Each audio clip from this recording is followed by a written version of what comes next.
Taiwanese index too is higher by 0.4%.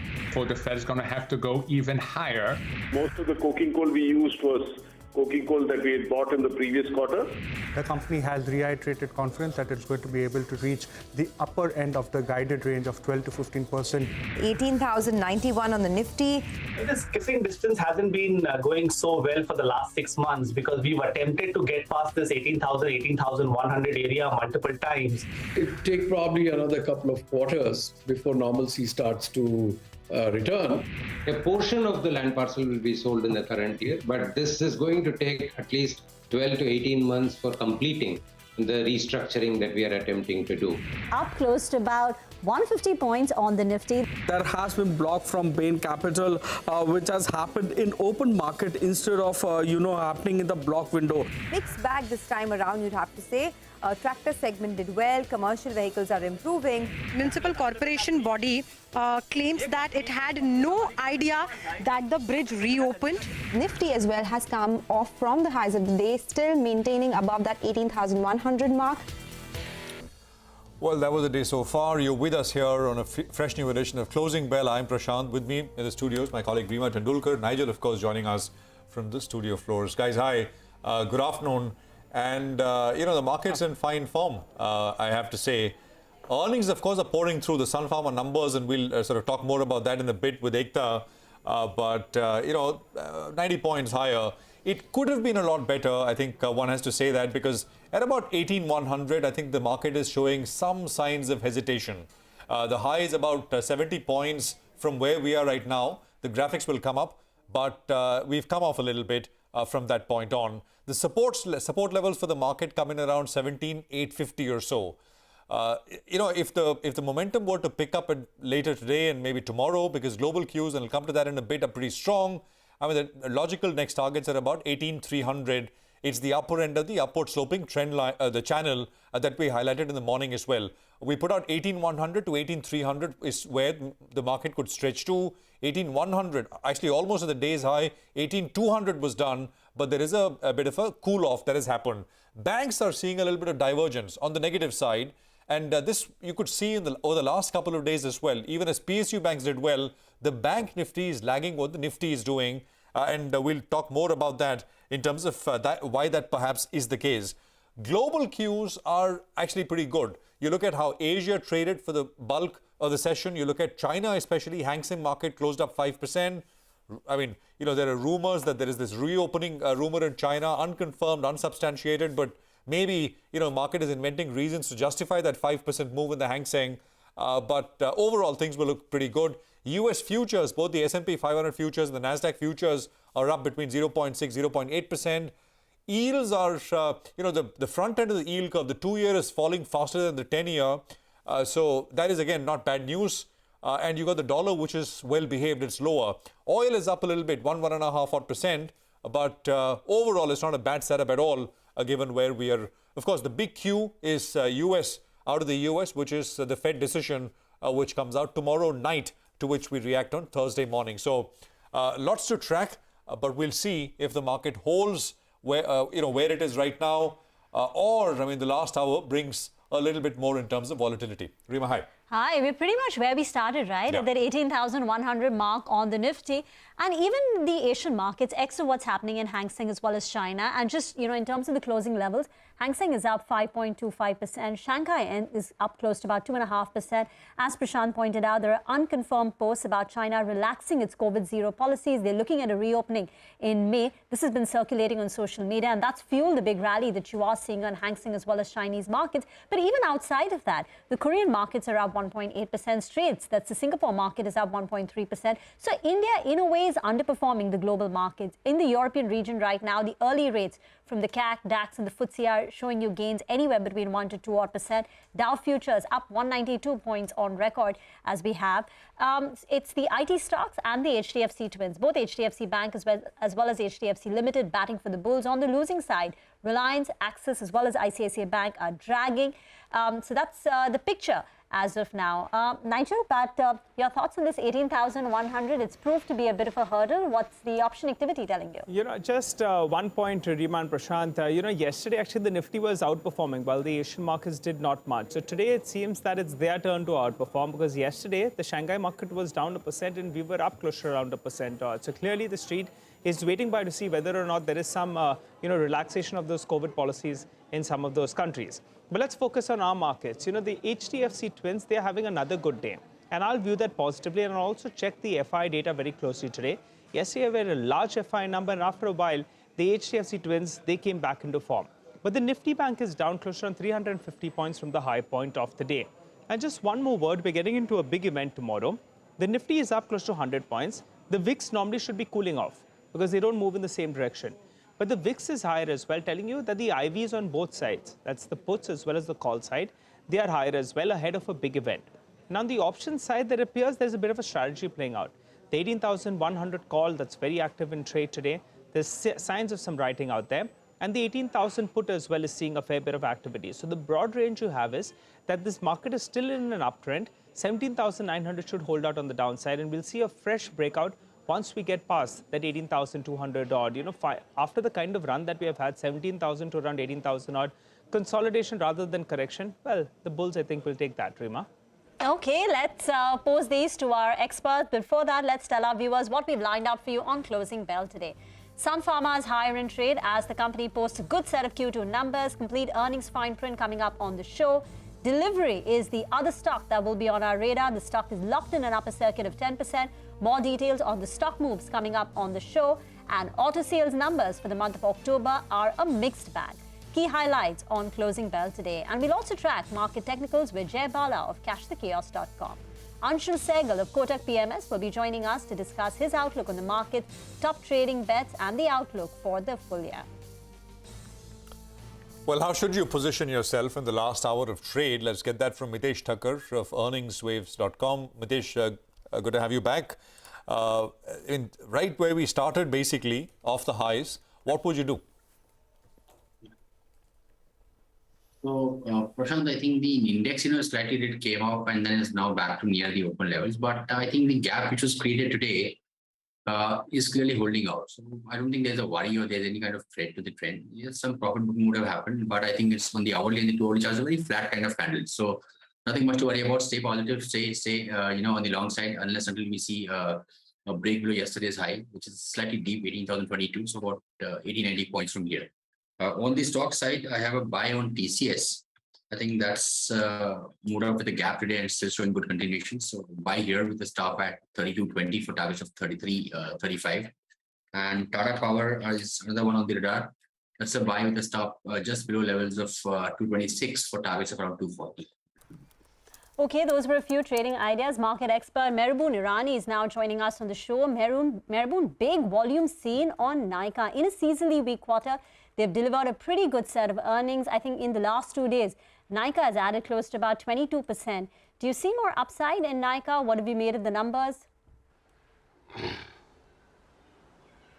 Let me state it very clearly that for the last over 3 quarters, I think I have had a very standard view on all these new tech startups.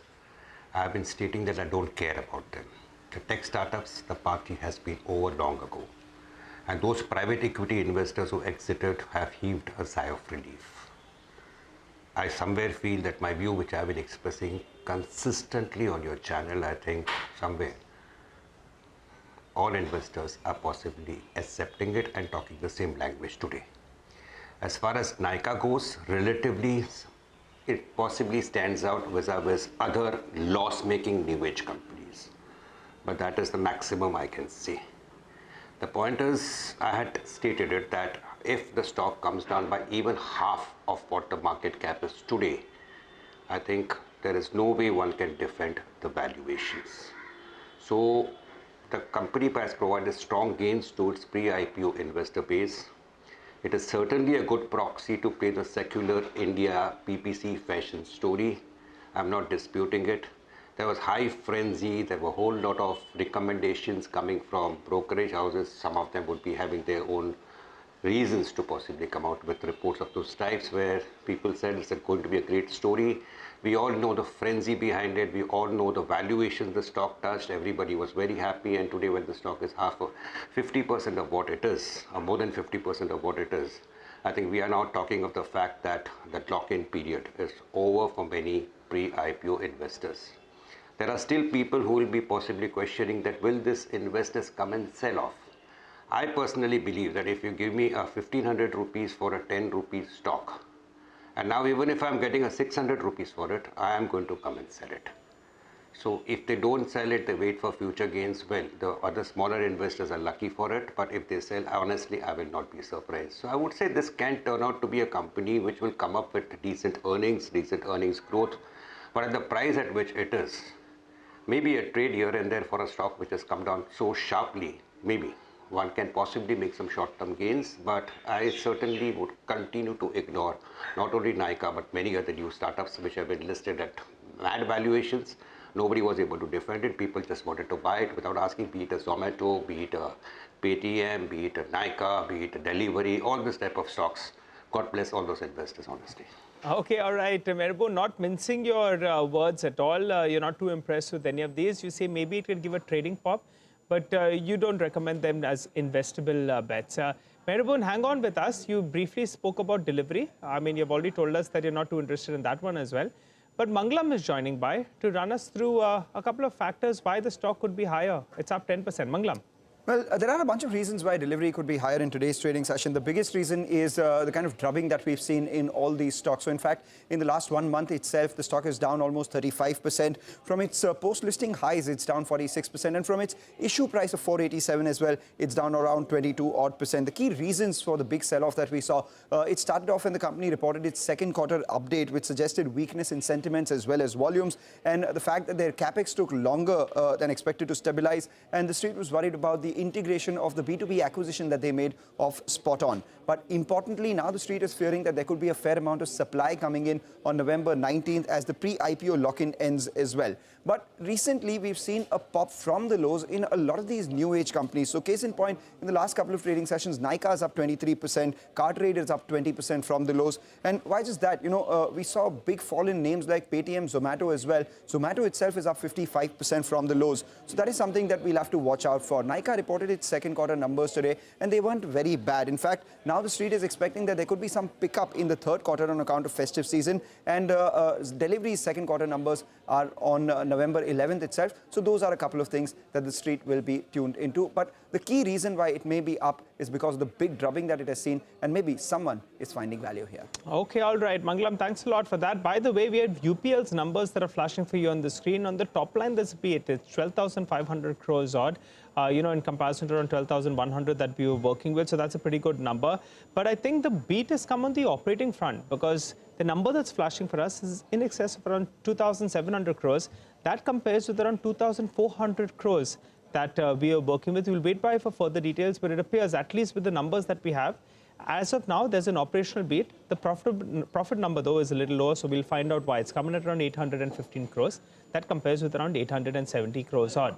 Merboon, you know, we'll get further details on this UPL set of numbers, and then we'll ask you for your view. But what about Tata Steel? You know, that one delivered very disappointing set of numbers, and the problem is that the European business could see a lot of pressure going ahead as well. Your take? Honestly, I did not expect it to be good, but despite very low expectations, I think the results, in fact, were much worse than what one had thought.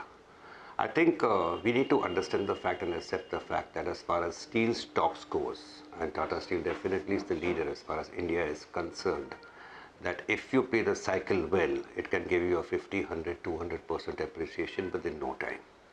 But when the cycle is against you, either you come out of the counter or possibly learn to be very patient. Nigel, if you ask me today my view on metals, I would say long term, very, very, very, very, very bullish. But not many stocks to buy. So if you take away Hindustan Zinc, Vedanta, Hindalco, and maybe Analco, there are not too many options open. Coming to Tata Steel, I think, can one classify it as a metal, or is it something like an end product? I would put it as an end product. Now, with the way China is today, and whatever one may speculate that China will open up and this and that and all, honestly, do you expect steel prices to go up in a hurry? If that is not the case, then the cycle is certainly against steel. So I would prefer to go and buy into some steel users rather than buying steel makers. So Tata Steel, thing in favor of it is the stock at 99, 100, 101 rupees. I think there may not be too much of downside. People will certainly talk of mergers of 7 subsidiaries happening with Tata Steel goes. People need to understand there have been more than 125 odd subsidiaries which Tata Steel has, and merging 7 of them certainly is positive. But as of now, with this cycle completely against steel, that's my personal view. I think despite the price looking very favorable from a longer term angle, certainly not in a hurry to buy it or recommend it. Okay, let's do one thing. Let's go to Sonia, who's standing by now for a quick check on auto sales numbers for the month of October, and we'll start with Tata Motors there. Sonia, over to you. Well, thanks a lot for that. So, it was a mixed bag this time around for the auto sector. And let me begin with Tata Motors. As you rightly pointed out, very good growth coming in for Tata Motors in the passenger vehicle segment, specifically because of the big boost that came into the electric vehicle space. So, overall, Tata Motors sales growth was 15.5% year-on-year, led by the passenger vehicle sales, which was a growth of 33%. And here's the big kicker for Tata Motors. The EV sales went up 158% year-on-year, coming in at 4,277 units. In fact, the entire commercial vehicle pack has also improved. So Ashok Leyland and Eicher reported good commercial vehicle sales this time. Ashok Leyland total sales were up 34% year-on-year. Eicher Motors domestic commercial vehicle piece rose 14.2% on a year-on-year basis. And the other big pocket that moved this time, which was very strong, was tractors. Both Escorts and M&M reported cracker sales this time around. Escorts total sales were up 7.2% year-on-year, up 18% month-on-month, while M&M recorded its highest ever tractor sales in a single month, more than 50,000 units. Now, on the weaker side, exports have been under pressure as we know it, and that reflected in Bajaj Auto's numbers. So the total sales were down 10% year-on-year at 3.95 lakh units. Exports for Bajaj Auto were down 31%, and the management said it would take a couple of more quarters before the exports return to normalcy. And the other set of numbers that disappointed the street was Maruti. The total sales were down 5% month-on-month, coming in at 1.67 lakh units versus 1.76 lakh units last month. The management said that the numbers are not comparable year-on-year because same time last year there was a huge supply side issue due to the semiconductor shortage. So Maruti and Bajaj Auto disappointed the street. But X of that, commercial vehicle space, premium side of the market as well as tractors did very well in this month. Back to you. All right, Sonia, thank you very much for that. That's autos, but UPL numbers are still flashing, and Sonal has given them a first look, and she's here to tell us what's her assessment. Sonal, over to you. Thanks a lot for that. Well, a definite beat as far as UPL numbers are concerned, and it has come in on the margins actually. 30 basis points of a YOY increase is what we were expecting for UPL, but the company has gone ahead and margins are higher by 300 basis points on a YOY basis. A definite beat there.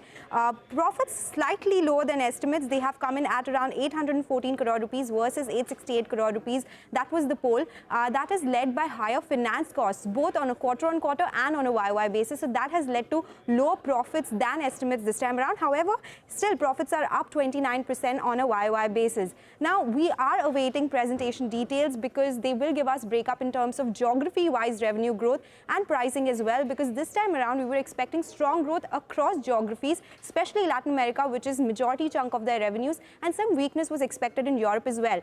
We will just await those details, but prima facie these numbers are looking really strong, and it is definitely a margin-led beat this time around. Some impact of Forex could be there as well, but that of course we'll get to know in the investor presentation. Okay, and we'll also find out whether they reiterate their FY23 guidance or, change it in any form, because there has been that margin beat this time. Remember, in the last quarter, UPL had raised their revenue as well as the EBITDA growth guidance. Nariman, if you want to comment on UPL, please, feel free to comment. And also on Tata Motors, the way it's aced the electric vehicle market is staggering. I think it is a market share of 85, 90%, 158% growth for Tata Motors' EV portfolio in the month of October. Your thoughts on UPL and, of course, on Tata Motors? Nariman? Well, as far as UPL goes, a lot of As far as UPL goes, a lot of regard for the company. The management has categorically stated that they will possibly work on trying to prune down their debt.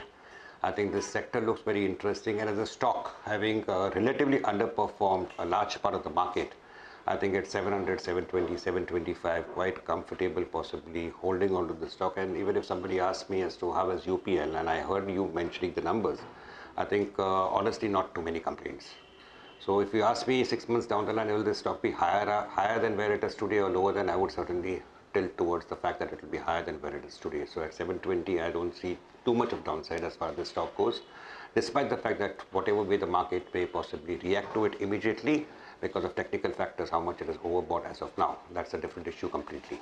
Coming to auto sales and Tata Motors in particular, I would like to state that I belong to those few people who believes that the structural story as far as auto sector goes has certainly turned quite positive. So despite the fact that we had supply side problems earlier, maybe a year ago, we have festive sales right now, we have the pent up demand, whatever people may say. Next month sales may possibly come down a little bit, and people will again question, okay, was it only because of festival sales and because of pent up demand? But I believe that the auto story is certainly on. And if you ask me, I think this is one sector where I would still put my money on. The only negative, if any, as far as auto stocks goes, is quite a few of them have run up a little bit too sharply. But from the structural angle, if you look at the smaller cars, I think demand is slightly waning. People are preferring the SUVs. And allow me to state that if I were to select one stock right now, one company right now which tends to gain from the tilt as far as consumer demand goes, it's M&M. I think 800 becoming a 1300, 1400, should I buy it right now? I believe that there's still a lot of upside left for this particular stock, and it could possibly be a market leader 2-3 years down the line. Maruti has learned its lessons, is possibly shifting from smaller cars into SUVs, but that will take its own time. So I would say M&M, according to me, would be the trump player as far as auto sector goes. As far as Tata Motors goes, I think the numbers were brilliant, whatever Sonia mentioned right now, whatever you mentioned right now. And I think Tata Motors always remains one of my more preferred picks in the auto sector. So if you ask me, I think maybe in the shorter term, the upside could be capped. Most of them have done relatively quite well vis-a-vis the overall market, the auto stocks.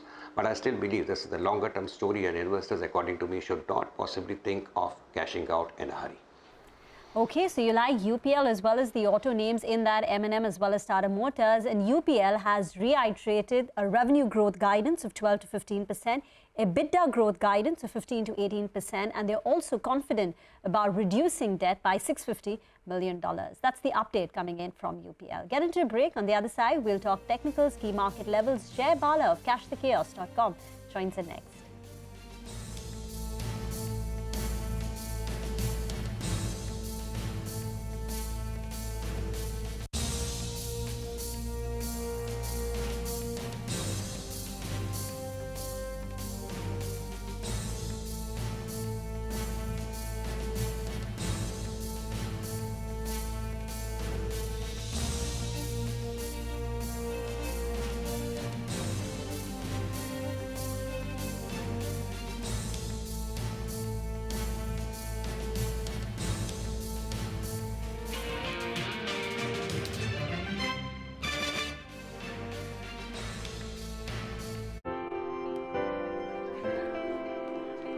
Excuse me, what will you do with your first salary?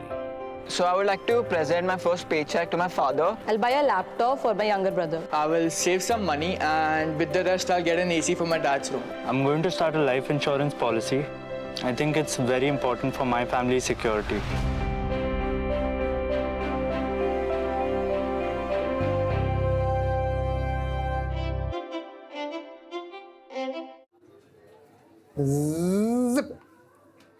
वाह शर्मा जी बड़ी फुर्ती है। इस उम्र में बाबूजी सिर्फ सांप सीढ़ियां ही चढ़ पाते हैं। एक दुनिया वो थी और एक दुनिया ये, गली मोहल्ले की चिक-चिक से दूर, दिल के पास।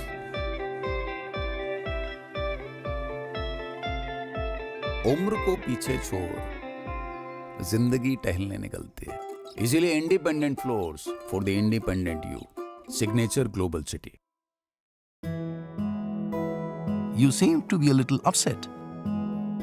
What do I do that I'm getting the order to export yarn But because of the fluctuation in price of raw material, I simply do not manage. Then hedge the price of cotton bale at exchange and you can have the delivery as well. Really? Of course. One can also have delivery of the standardized quality and quantity of cotton. Wow. I booked the order only now.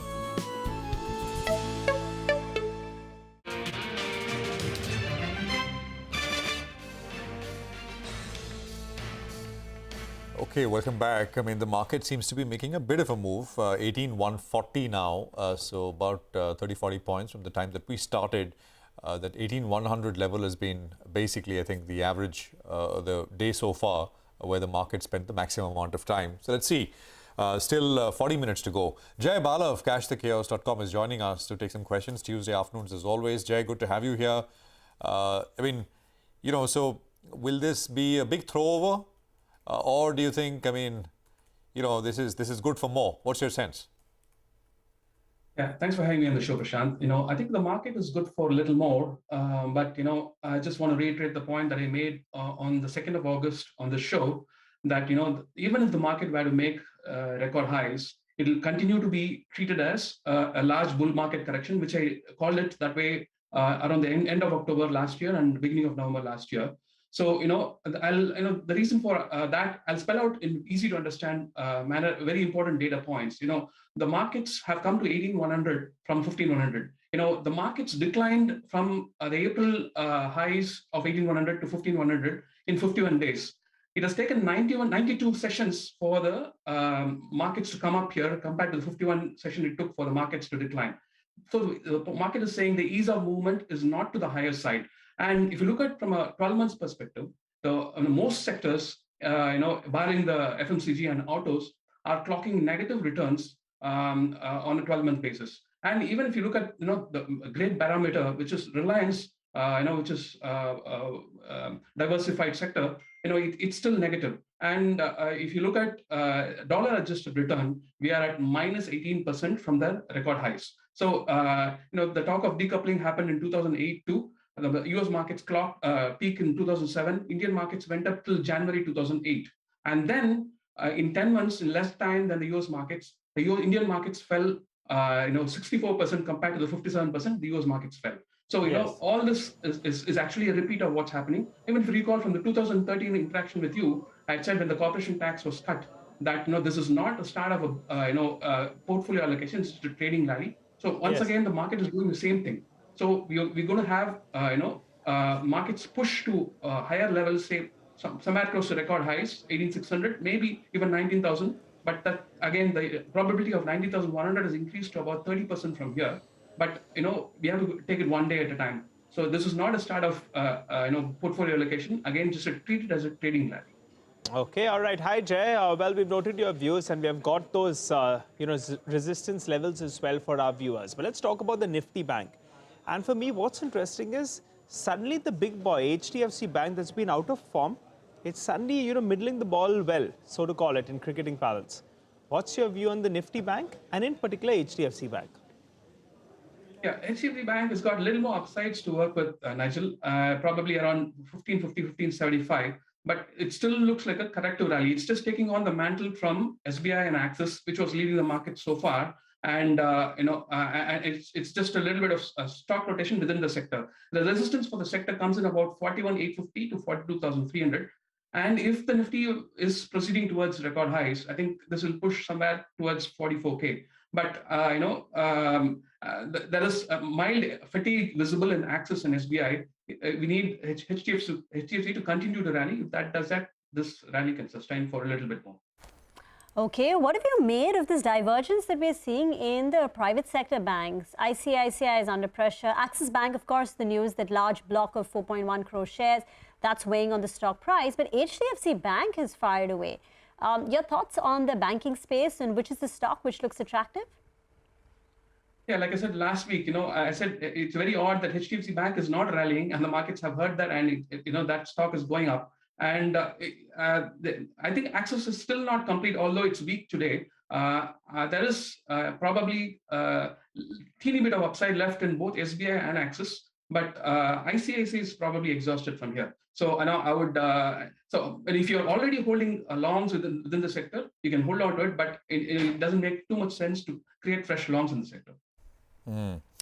What about, sectors like IT, pharma, Jay? Yeah, I've been relatively bullish on these two sectors, and I put out a note for the pharma sector about 2 weeks ago that it's rallying somewhere close to 14,400. But this is just a short-term rally, and I had pointed to relative strength in Sun Pharma and Cipla. They are continuing to go ahead. But if you are already long, hold on to it. Don't create fresh longs. Glenmark, which is coming off a large base. If it closes above 415 within the sector, I think that might be providing a 20% rally from here, as long as it stays above 380, 375. So the target is about 480 for Glenmark Pharma. When it comes to IT, there is relative strength in Persistent, Mindtree, and the L&T Twins. But the resistance for the sector is about 29,400 to 31K. I think it's probably rallying to 31K. But I'm still treating this as just a short-term rally. I would have loved to go outright bullish on the sector, but I think the sector needs to do some more basing pattern here. So at the moment, I'm treating it as a relief rally. Okay, all right, Jay, let's talk about a couple of long trades then you're betting on. ABB and SCI. You like both those two, I believe. What are the levels you're targeting over there? How are they looking on the charts? Yeah, see, ABB from the September highs has come back to the recent lows in a harmonic fashion, which we call it a correction. As long as the stock stays about 2850, I think it's heading somewhere close to 3800. And SCI I've been pointing out for a couple of weeks now. That it's actually coming out of a bullish inverse head and shoulder continuation pattern. So I've been pointing out a couple of weeks that if it closes above 126, it's likely to rally to 160. So that's the objective here. But it must stay above 112. As long as it stays above 112, this reversal pattern is valid for the stock. All right, Jay, we'll leave it there for today. Thank you very much for joining us and running our viewers through what you're making of things. So a push higher to 18,600, the previous all-time high, even 19,000 is possible. But Jay is saying that, even then, that would be a trading sort of rally. It's not the start of something big or a fresh kind of, bullish move in that sense. So that's an interesting view. We'll take a very quick break here. We'll come back on the other side, take stock of markets with Anshul Sehgal of Kotak PMS, who will be joining in on market outlook and trading sort of top bets. The index, by the way, as we take that break, is back at 18,100. That flourish is gone. That 40-50 point move that we saw, that is gone, and we are back at 18,100. After the break, we'll also come back and tell you what dealing rooms are talking about in our segment D Street Chatter, where Nimesh will tell us what's happening, and buy today's, sell tomorrow calls with our technical experts a little later. Back in 2.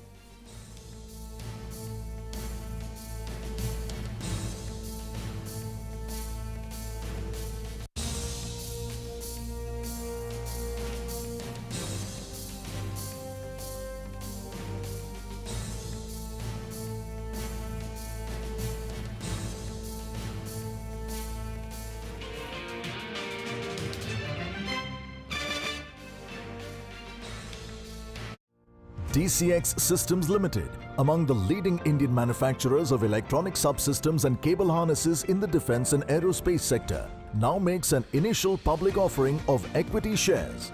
The 100% book-built offer being offered in a price band of 197 to 207 rupees per equity share. Opens October 31st and closes November 2nd, 2022. For risk factors and other details, refer to the red herring prospectus. आग को फैलने से रोकना मुश्किल है, पर नामुमकिन नहीं। अब फायरवॉल टेक्नोलॉजी के साथ सेंचुरी प्लाइड क्लब प्राइम आग से बचाए। Can someone working alone solve all the world's biggest challenges?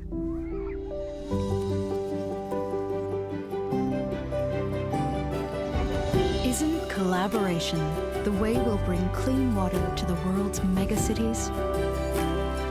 And produce enough food for a growing population. At SABIC, we believe the chemistry between people is the chemistry that matters. SABIC.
Welcome back. Tech Mahindra has picked up a bit ahead of numbers which come just post market hour close. So about 3:30, 3:45, we should have greater details from Tech Mahindra.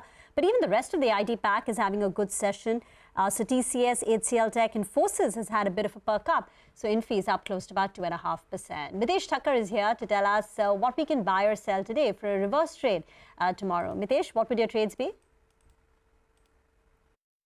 So I have a BTST call on Ultratech Cement. I think that was a buy yesterday, and I think still showing good momentum now at the day's high, and I think it should see further higher levels. So BTST here with the stop below 67.80 for targets around 68.35. And the other one is also from Cement Pack, that's Ambuja. And that's also, now moving up at the day's high. That's a BTST with the stop below 539.5 for targets of 552. Right, got that, Mitesh. By the way, just keep an eye out on one stock, UPL. We're just highlighting that those numbers look quite good. And they have maintained their guidance as well. Unfortunately, what's happened is that the net debt number, the gross debt number has perked up a little bit on a quarter-on-quarter basis. And that explains the stock from around that 730 rupees odd. It's moved to around 715 rupees. So keep an eye out on that one. But let's, shift focus to our special segment, D-Street Chatter. Nimesh joins in. Well, Nimesh, tell us, what are you picking up? IT is doing well, HDFC Twins are doing well. Do you think the FIs are back at play? The FIs are back at play, Nigel. That's clearly the feedback. So for the second day running, what we are seeing, the momentum for the bulls is really backed with a large FI buying. So even today, my sense is that we'll see a large buy figure from the FI. So that's the overall feedback from the dealing rooms. And two specific sectors which has been backed very well by the FIs is technology and financials. Well, technology stocks are doing good. Financials, the bank index has fallen sharply from the day's high, but the overall feedback is there is buying in the financial names. So it looks like there is a bit of shift happening within financials as well to the HDFC Twins and profit booking in some other outperformers within the financial pack. That's the overall feedback as far as closing to the financials are concerned. But clearly technology is well bid by the larger institutions in today's trade. I guess from a macro point of view, the big event to watch would be the Fed meeting tomorrow. So India markets will get to react only on day after, but it looks like the 75 basis point rate hike is pretty much in the price. So that's something which everybody is expecting should happen. So that's no big surprise there. I guess from a technical point of view, with every move now, the resistance is moving on the higher side. So the next level to watch is 18,300 on the Nifty. That's closer to the all-time highs. If that's taken out, you'll see a further shift on the upside. That's where some bit of short squeeze will also happen. But the big point is the momentum of the last 2 days is really backed by FI buying. Even today, you'll see a large number. And the buying is largely focused towards technology names and the financial stocks. Well, good to have them back, right? The FI flows, it'll be nice to see if, in fact, they're showing us the big money after the way they have been selling out. But Nimesh, tell us, individual stocks, what are you picking up? So in terms of individual names, Nigel, the first stock is Aarti Industries. Again, that stock is buzzing in trade up 3% and largely on back of very strong FI buying. So it looks like some bit of FI buying is back in this particular stock. That's the first one. The second stock is AU Small Finance Bank. I said within the financial names, there is a bit of momentum back and FIs are well bidding. And AU Small Finance Bank stands out in terms of pure buying interest. So the delivery volumes are going to be quite high in AU Small Finance in today's state. So that's the second one. The third stock is Texmaco Rail. That's an interesting stock to focus on. Bit of momentum is back in terms of HNI is looking to buy this particular stock. And there is a strong indication or a buzz that maybe the company is going to bag a very large order soon. So that's something to watch out as far as Texmaco Rail is concerned. And the last stock is Tata Steel. Within the metal names, this is the only stock which is under pressure today, purely on back of weak Q2. There is selling pressure as well, and there was a CLSA downgrade as well. So within the metal names, this is the only stock which is down purely on selling pressure from the larger FIs. So that sums up largely the big buzzing stocks on my radar today. Okay, all right. Nimesh, thanks a lot for that. Nigel, just one thing. It's an interesting list as always. Tata Steel, Texmaco, AU and Aarti. Let's just put up Tata Motors and Tata Motors DVR if we can. I mean, I'm just mentioning that because I think it was last week where Nimesh had highlighted something sort of developing in Tata Motors DVR. The DVR has done better than Tata Motors on, more I think today, of course, is doing better. Over the last 1 week, over the last 1 month, it's done relatively better. Today, it's up 4%, the DVR, and the Tata Motors stock is up about 2% or so. But Nimesh, you want to sort of revisit that? Anything expected around this DVR that what you said last week? Well, Prashant, the Tata Motor results are tomorrow, and basically there is an anticipation in the last few days that maybe you'll hear something as far as the DVR is concerned. And one of the buzz is that maybe the voting right on DVR is likely to go up from current 1 per share to 4 or 5 per share. So I think that's an anticipation as far as the DVR is concerned. And that's the reason why in the last 1 month, if you see, the DVR is up almost 25%, where the Tata Motor stock has been pretty much in the range between 400 to 410. So the DVR and which is why the discount has narrowed on DVR. The more voting rights, and you will see further discounting getting narrowed between the Tata Motor DVR and Tata Motor stock. So maybe that explains the big outperformance in Tata Motor DVR. So the result will be important, and we need to see whether that officially gets announced of a higher voting right on the DVR, and maybe that will see further discount getting narrowed between Tata Motor DVR and the Tata Motor the main stock. All right, Nimesh, thanks very much. So basically, for say 10 shares of Tata Motors that you own, you get 10 Tata Motors DVRs that you own, you have. I'm just giving an example, illustration. You get 1 vote. So maybe what Nimesh is highlighting is that the number of votes that you get for the same amount of shares you hold, that goes up. I mean, that's essentially what Nimesh is picking up, something which could happen along with the results, which, as he highlighted, come out tomorrow. The way it's outperformed, right? Month to date, DVR shares are up 25%, while Tata Motors is up only about 4%. So there is a big outperformance. Very, very stock, absolutely. Yeah. Well, Sun Pharma is the other one, which is on our radar. The stock is higher in trade, post its Q2 earnings. Ekta is here with more details on this one. Ekta. Well, yes, it's definitely a good showing which is coming for Sun Pharma. So the revenue is up around 14%. The street was anticipating around a 13% growth. Margins have come in better than expectations. The expectations were 25 to 26%. They've reported around 27%. And they have benefited from a lower tax rate, which has also aided the profit along with the margins, which have been better than expectations. Now, what has probably disappointed the street is the US sales. I'll come to that in just a bit. But the global specialty sales have been quite steady, so that has been up around 27% on a year-on-year basis. It's continued its momentum from the previous quarter. Now, coming to the US formulation sales, remember that Taro was a disappointment this quarter. They reported $130 million. The street was anticipating around $160 million. So the US sales are probably impacted by that. They've come in at around $412 million versus expectations of around $420 million to $430 million. And versus $420 million that they did in the previous quarter. India sales up around 8.5% on a year-on-year basis. The street was anticipating maybe a double-digit growth. So that is probably disappointed a little bit because the stock had showed much more momentum but cooled off post the geographical breakup coming up.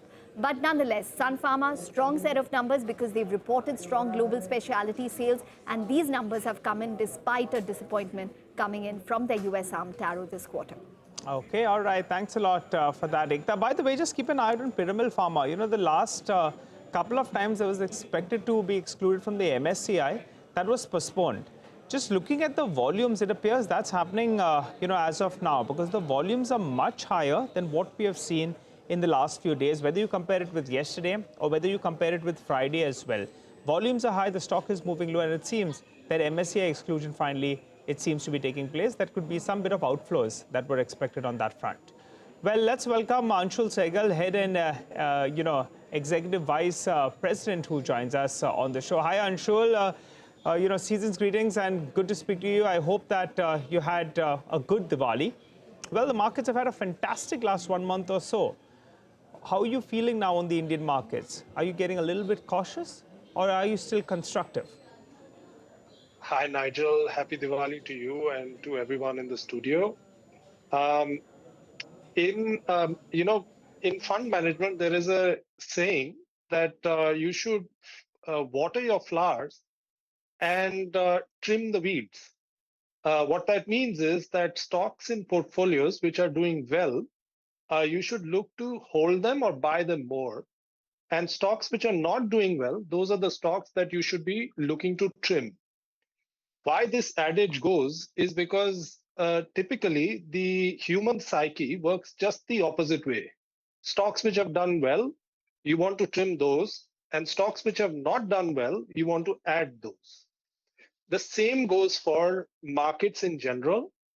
if you look at the Indian markets in the context of how the world has done versus India, India has done far better over the last 1 year, 18 months.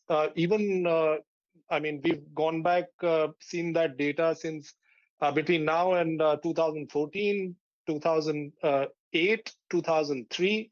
In that long a period, India has been an outperforming market.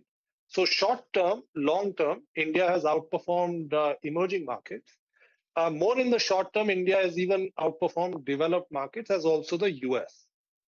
In this context, and in the context of FIIs having sold India, to the extent of $33 billion till June of this year, it looks like, despite this selling, India has outperformed global markets. And if this is a flower, as it evidently is, then clearly they will look to water this flower, or any smart investor who goes by this adage would want to water this flower, and they would want to buy into this market so as to take advantage of the strength in the market. Given that, I would not be a seller into India. I would say that given how this market is behaving, as also how companies are doing on the ground, this is a flower and it should be watered. Anshul, but globally there is another view that's coming around that perhaps we're at the close of central bank peak hawkishness. And from here on, things may perhaps be not as bad as what it was, at least in terms of peak hawkishness from the central banks. If that were the case, then there is scope for the rest of the global markets to do very well. And vis-a-vis India, many of the other emerging markets have valuation comfort. So when it comes to foreign inflows, will they not look to water those plants? That's a valid point, except that, you see, there are, if it was that simple, if investing was that simple, it would be very easy to just plot it on Excel sheets and just buy those markets which were cheaper, buy and sell into those markets which were expensive. Clearly, we know through experience and through also what has played out over years that investing is not so easy. There are layers within layers when you're looking to invest into markets. While it is a known fact that India is more expensive than many of these other markets, which have become cheap because they haven't done so well. But it is also a known fact that the fundamentals in India, the growth perspective that we have as Indians, as also corporates have, is far greater than anywhere else in the world. Just on GDP, 7% plus growth this year, 6+% next year, and that translating into corporate earnings growing far better than what the street expects. If that plays out, then this market may not be a bad bet to bet on even today. And bear in mind that India has remained expensive for the longest time, nearly 20 years. And clearly that is for a reason, for the fundamentals that this country has, as also the improvement or acceleration in growth that this country could well see on the corporate side going forward. So there is good reason for India to remain expensive and for FIIs to prefer India over other markets. No, that's a point. I agree with that. One of the reasons, basic reasons, when we kind of talk about why India is more expensive vis-a-vis other emerging markets, it's one of the many reasons is because many other emerging markets against which we compare, those are resource-heavy indices. So metals and mining and whatnot, right? Those are low P multiple. Or they command lower valuations as compared to a lot of consumer businesses here, which are intrinsically faster growing, more kind of predictable, and hence command higher valuation. So, you look at the broad numbers and it looks very shocking that India is at a big premium. But this is one of the reasons, important reasons. Anshul, hi, afternoon. Which are the weeds and which are the flowers now within the market now? So where do you find those opportunities and what are you doing? Yeah. Hi, Prashant. Good to be speaking with you. So our belief is that if you look at domestic-oriented companies, those companies, whether it is in autos, financials, capital goods, manufacturing in general, those are the companies that are likely to do very well. we are coming off a 8 to 9 year period where capital creation in this country has been very weak. And so the catch up on capital creation over the next decade is going to be extremely robust. If we are to believe that that the China plus one and now maybe even Europe plus one theme is likely to work and India is likely to be a beneficiary of that, then capital creation in India will have to really catch pace. And I'll give you an example. Now, there is a company we own in our portfolio in the chemical space. And this company till 2 years back had a gross block of 6,000 crores. It added last year, or it did capex last year of 2,000 crores. It's likely to do capex of 3,000 crores in the current year, which means that over this last 2 year period, it's kind of doubled its gross block. And the guidance it's given for the next 5 years is about 15,000 crores of capex. So about 3,000 crores per annum. Now, that is the kind of demand that they're foreseeing. And they're building capabilities to cater to that demand. One of the leading FMCG companies, which is an MNC and has been working in India for the last as many as 50, 100 years. Now, that company over 50 years has created a gross block of 8,000 crores. And they've given guidance that in the next 3 years, they'll add 5,000 crores or they'll invest 5,000 crores back into their business. Now, that tells you what the corporate India sees as an opportunity in this country going forward. And, it is a cliche, but it is well known that India is only $2,000 in per capita. And India is moving towards $3,000 to $4,000 in the next few years. If that is to play out, then corporate India will see a Cinderella period or a Goldilocks period going forward, and investors will benefit as a result. So we're in a very sweet spot. Anshul, you're in the camp that believes some of these global-facing themes like IT and metals, well, you're still cautious on it. But the metal space, let's keep that aside because it's far too complex. What about IT? In the last month or so, last 45 days or so, that's actually bounced back in style. What's your take on it? I mean, what will make you turn this cautious stance on IT? IT, it's only tactically cautious. Long term, we are very positive on IT. Our belief is that multiples in IT have expanded quite meaningfully over the last 2 years. Companies, large cap companies, which used to trade mid-teens in terms of price to earnings ratios, are even today after the correction trading in the mid-20s. Now, that tells you that multiples have really expanded. Of course, growth has played out, but so also multiples. Our belief is that this year, both on cost as also on growth, these companies will, there will be a perception that these companies will disappoint. And hence, maintenance of these kinds of multiples will be tough. If there is no price correction, there will have to be some time correction. And some of that has played out. We believe some of it is further pending. So maybe a quarter, 2 quarters is when IT will start looking interesting. But for now, we are on the sidelines. We think that this is a period of consolidation, and we need to wait a little bit more before this sector starts doing its jig. Anshul, thank you very much for joining in and sharing your thoughts on the markets. By the way, the Adani Group stocks are doing very well. Adani Power up 5%, Ports rallying 2.5%, Adani Enterprises and Adani Wilmar, both of them have gained close to about 7%. Big spike up in these stocks in the last 30 minutes across the board in the Adani Group. Time for a short break. More market talk on the other side.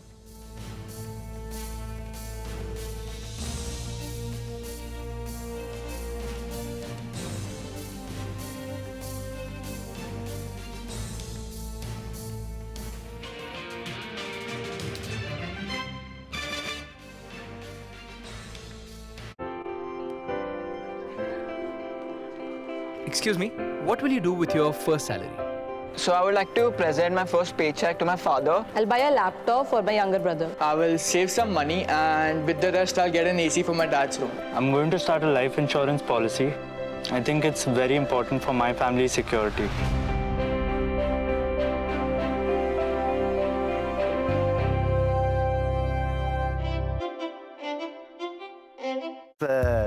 इधर तो इतना ही price चल रहा है कब से। बहुत अच्छा रेट है, 1 साल से ऊपर नहीं गया।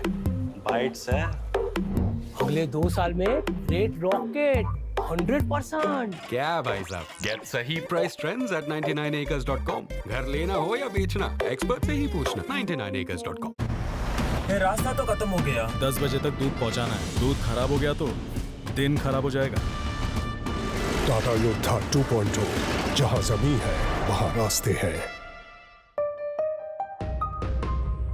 Fusion Microfinance Limited, a company founded with the core idea of creating opportunities at the bottom of the pyramid by providing financial services to unserved and underserved women in rural and peri-rural areas across India. Now offers an initial public offer of equity shares of face value of 10 rupees each. The 100% book built offer being offered in a price band of 350 to 368 rupees per equity share. Opens on November 2nd and closes on November 4th, 2022. For risk factors and more details, refer to the red herring prospectus.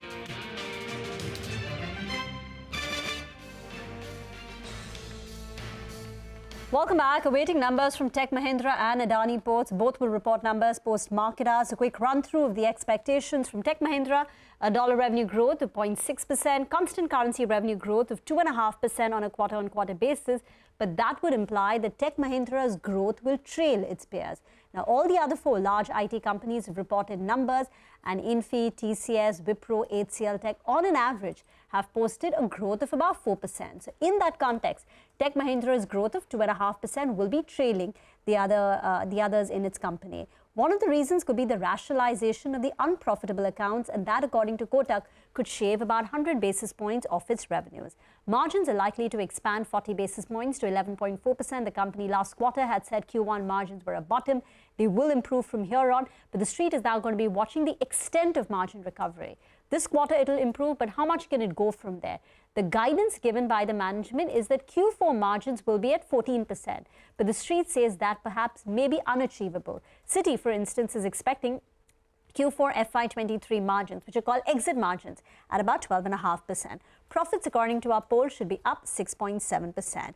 What will the street track? Margin recovery from here on. Q3 furloughs, are they going to be more than normal or similar in line? Is pricing increase difficult in the current challenging environment, the overall demand environment, and any word on the CEO change? Have they finalized, made some progress? There is still some time. CP Gurnani's term only ends in December of next year, but that's going to be quite crucial to track. But let's talk about Adani Ports. They will also be reporting the second quarter numbers. Vivek is standing by with the expectations. Vivek? Well, that's right. It's expected to be a strong and steady quarter as far as Adani Ports is concerned. A lot of focus will be as far as, the latest acquisitions that the company has made and how exactly they've gone ahead and contributed as far as, the operations of the company are concerned. When you're talking about the revenues, seen higher by over 30%, coming in close to the 4,700 crore mark. When you're talking about the EBITDA margins, seen lower by 400 basis points, but the core EBITDA is seen up almost 23% on a year-on-year basis. When you're talking about the profitability, seen higher by almost 60%, and the total volume handled this time around, although it's up on a year-on-year basis, sequentially down 5%. Management, however, has said that the volumes handled this particular quarter are in line with the guided range that the management has already given. Key to watch out for volume growth, and also the crude as well as the coal volumes is something that Street is keenly anticipating, especially how is it that it's fared this particular quarter. Okay, all right. Thanks a lot for that, Vivek. By the way, guys, before we start the wind down, just want to point out on Piramal Pharma, the volumes now are in excess of around 4 crore.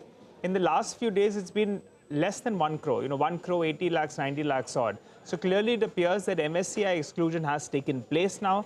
In the next couple of days, the stock comes out of T2T. So just keep an eye out on that one. The reason the stock is under pressure, as well as, the volumes are giving us evidence that that MSCI rejig has taken place. But it's been a good session, guys. Let's wind down. Oh, absolutely. Good session. The closing itself, just 30-35 points off the highs by the end. The Nifty not quite at 18,200, just shy of that, but not at 18,100 as well, somewhere in the middle there. Banks underperformed, and I think one of the reasons was that access in the private bank space was lower, and PSU banks, which have had a pretty frenzied move lately, they also gave up games. Actually, the PSU bank index was down sharply. Names like PNB sold off 6-7%. Metals as a space was higher. You had the pharmaceutical space, which did well, and government companies, they did well. CPSE, the index itself was higher. So, I mean, a bunch of names on the Nifty. So, NTPC, Power Grid, Grasim, a lot of old economy names which stood out. You had gains coming through in names like Divi's Laboratories, the entire Adani Group names. I mean, you know, two in the Nifty, which is Adani Enterprises, and Adani Ports were in the top 10 gainers list. But many other Adani stocks outside in the broader space also doing very, very well. All in all, pretty decent session, Rima. And the mid-caps moved in step with the frontliners. Mid-cap index up 0.8%. The advanced decline ratio closing in marginally in favor of the gaining side. The winners list includes delivery, locked in an upper circuit of about close to about 10%. So it's recovering from the recent rout on delivery. So that stock was higher in trade. Earnings reaction on Varun Beverages and Nykaa, like by the street, both those stocks closing in with gains. Tata Motors, DVR, continues to outperform its counterpart. DVR ending up with a gain of nearly about 4%. On the losing side, PNB, Motherson Sumi were a couple of the drags. Motherson Sumi wiring. That's the stock we should focus on, down close to about 6.25%, impacted by the decline in margins, down nearly 290 basis points on a year-on-year basis. So the stock was subdued. PNB, improvement in asset quality, but the stock was sulking close to about 6.5%, Nigel.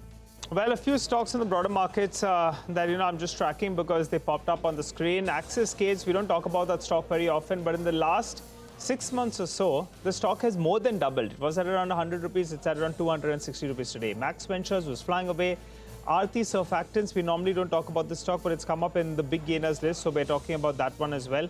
It's higher in trade. ITI did pretty well, and Sri Renaka Industries as well did pop up in trade. So though the Nifty Bank was under pressure, you had plenty of stocks that were gaining in trade, and the bulls will say, well, some bit of cool off from the top, it's par for the course. Some of the big boys did well, so that's giving you a sense that the FI flows are back. We'll know in the next couple of hours or so. So the Nifty ends at around the 18,150 odd mark. The Nifty Bank came off 400 points from the high point of the day, but the mid-cap index ended with a gain of around 0.8% and more number of stocks advancing in comparison to the number of stocks that are declining. Well, that's a wrap on this edition of Closing Bell, but you don't go anywhere. Our Tuesday special, Commodity Champions, comes up next.